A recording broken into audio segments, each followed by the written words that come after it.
Hello everyone, so today we're starting a new topic and it is the Qin Dynasty. Approximately from 400 BC to 221 BC, China experienced a bloody civil war. There were powerful states that fought one another and ignored completely the authority of the Zhao kings. One state in particular, that of Qin, gradually defeated its chief rivals. So in 221 BC, the Qin ruler declared the creation of a new dynasty. I am going to do my best to pronounce this correctly, although I do not speak Chinese, but the ruler of the Qin dynasty was Qin Shi Huangdi, meaning the first Qin emperor.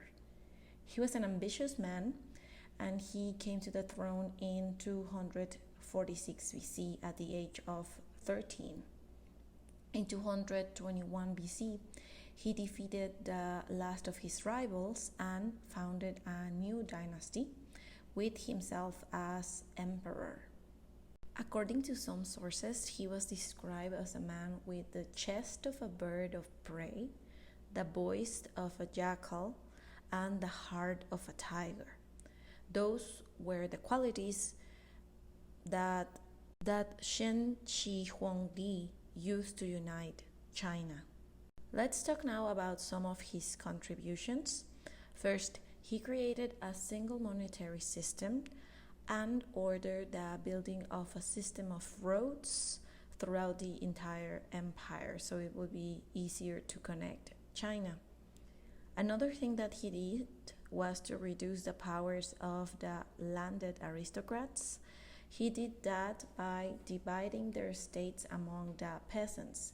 You think, oh, he's so kind and he's so generous. Actually, this action his purpose was to reduce the creation of enemies and people that would be more powerful than him.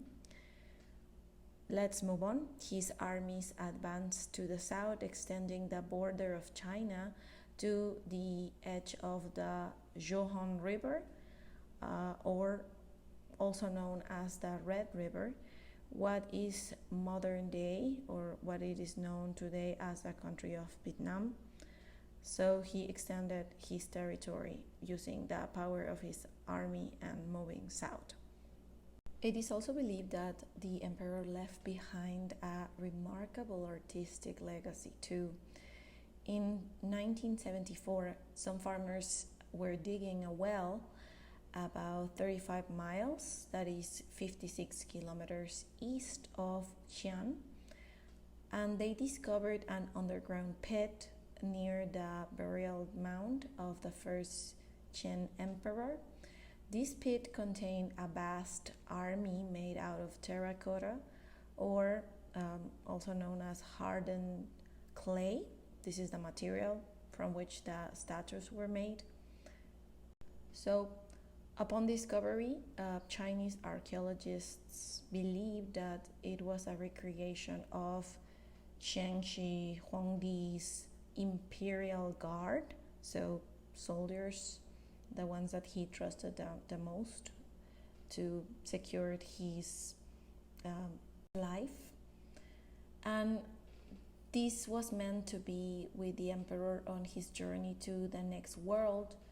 So he believed that this guard would protect him in the next life as well. Archaeologists estimate that there are more than 6,000 figures in the first pit alone, because there are other pits.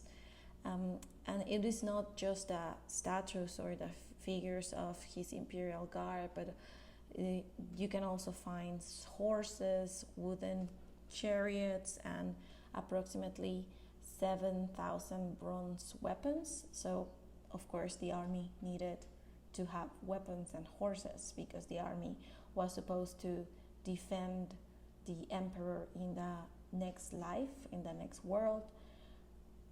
This project of recreating his army and the horses and the weapons must have been really expensive, and it has been estimated that 1/3 of the national income may have been spent on preparations for the ruler's afterlife. So part of the taxes, part of the budget that they had was destined to create these figures for the protection of the emperor in the next world.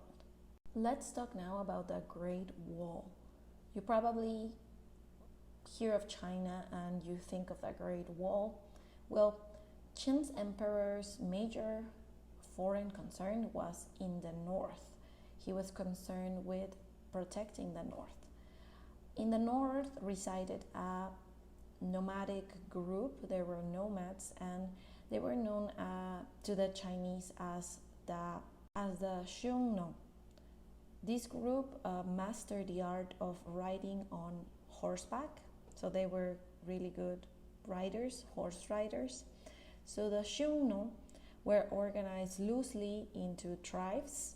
Again, they were nomads, and when the Xiongnu challenged Chinese communities near the northern frontier, so they were trying to invade part of the territory in the north, a number of states constructed walls to keep out this group, to protect their territory.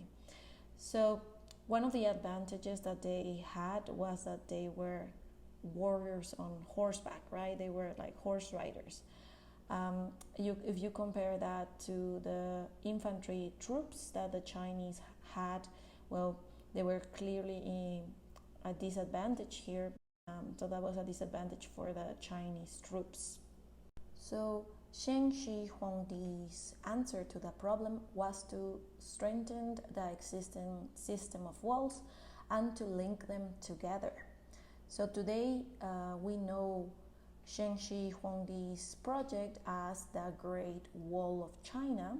However, the wall that we know from the films, maybe you watch Mulan, the photographs that we see, that was not built until 1500 years later. Some of the walls built by Shang Shi Huangdi do remain. You can still see them standing, but most of them disappeared long ago because the materials weren't so good, so they were easily destroyed. It required the efforts of thousands of laborers. Many of them died while working there, and according to the legend, you can find the remains buried within the wall. With this wall, the first Qin emperor had some success in fighting off the nomads that we previously mentioned, but the victory was only temporary. So, to be continued.